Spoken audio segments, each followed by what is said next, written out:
Orang-orang telah berangkat mengangkut kebenaran masing-masing. Terminal sunyi dan berdebu.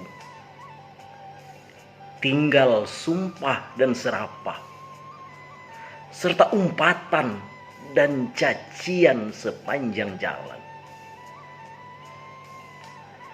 Nasib tak jua berubah. Badan tergadai di rantau harapan.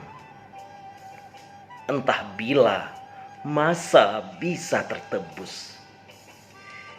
Di jenjang mande menampi air mata. Si buyung tersangkut di pucuk enau. Dipanjat terus, pucuk pun sudah habis.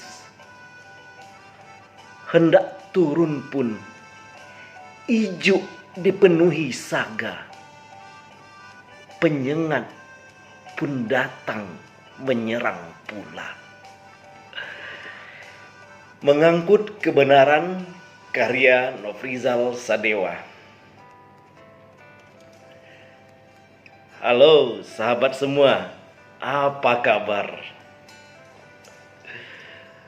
Seminggu kita berpisah, dan yang pasti seminggu usia kita bertambah. Dan jumpa lagi kita dalam obrolan Sersan 2, obrolan serius tapi santai dengan Uda Nofrizal Sadewa. Di sini kita melihat masalah-masalah kecil atau masalah-masalah yang biasa tapi mempunyai efek yang luar biasa, dan kita membahasnya dengan santai. Ya, sama seperti tadi kita bercerita tentang orang-orang telah berangkat membawa kebenaran masing-masing. Ya, pasti kan setiap kita punya kebenaran terhadap suatu hal, dan yakin pula kita kebenaran kita itu berbeda dengan orang lain. Tapi memang begitulah ya. Kita sehari-hari terbiasa ya berpatokan pada kebenaran yang kita yakini.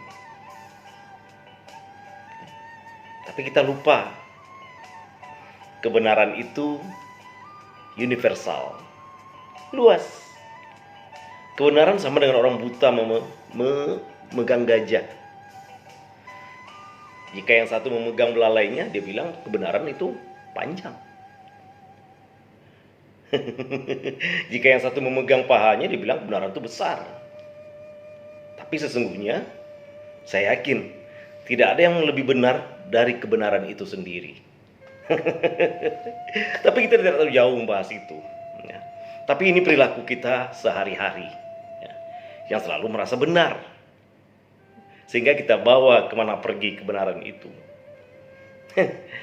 Sadar atau tidak, kadang-kadang perilaku kita yang memang merasa benar dan meyakini kebenaran yang kita miliki, kita melupakan kebenaran yang dimiliki oleh orang lain.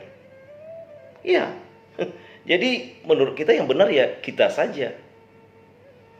Tapi terkadang kita mengangkangi nilai-nilai kebenaran itu sendiri. Contoh terbaru adalah soal Pancasila. Semua orang merasa Pancasilais ya. Saling tuding, saya lebih Pancasilais ya.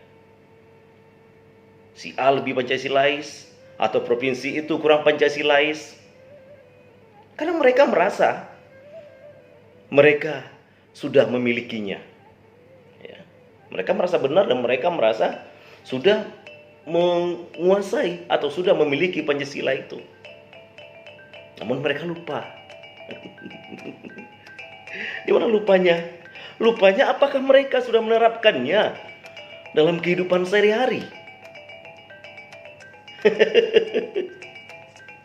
Nah, jikalau cuman sebatas di bibir saja, sebatas ucapan, atau kita mengambil contohnya cerita masa lalu, Tentu akan sangat jauh dia, karena kita hidup di masa sekarang. Nah, sekarang apakah kita menerapkan nilai itu? Semua orang boleh bicara. Ada yang bicara, saya sekian kali ikut penataran P4 100 jam. Dulu di zaman Orde Baru. Iya benar. Tapi sadar nggak nilai-nilai Pancasila itu? Saya setuju. Ada 36 butir nilai dari Pancasila itu yang dijabarkan ketika masa Orde Baru. Dan semua itu hal-hal yang melekat dalam kehidupan keseharian kita. Tapi sudahkah kita terapkan? Kita kan dihinggapi penyakit SMS. Senang melihat orang susah dan susah melihat orang senang. Ketika kita bisa menjatuhkan orang, kita bangga. Apalagi kalau orang itu tidak berkutik. Oh, kita bangga sekali. Kita jatuhkan dengan kebenaran versi kita dan dia tidak berkutik. Dan kita puas. Kalau begitu, di mana Pancasilaisnya kita? Di mana salah satu butirnya ada tenggang rasa tepa selera.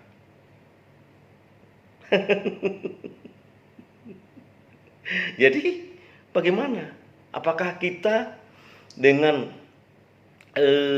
sikap kita sehari-hari itu sudah Pancasilais atau belum?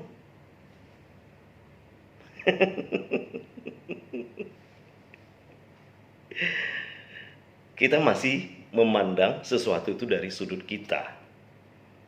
Dan kalau orang lain berbeda, ya inilah penyakit kita sekarang.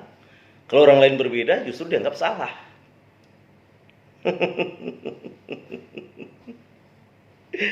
Ketika sekarang misalnya